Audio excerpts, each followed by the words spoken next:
Good morning, this is Franz Lyko with a breaking weather alert. A powerful tropical storm is currently approaching and is expected to make rainfall within the next 6 to 8 hours. Pag-asa has raised signal number 2 in several areas including Quezon City, Antipolo, San Mateo, Rodriguez, and other upland communities with warnings of strong winds and heavy to torrential rainfall.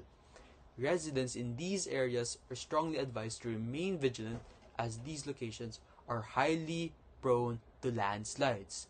Continuous rains over the past few days have already saturated the soil, increasing the risk of slope failure and dangerous ground movements.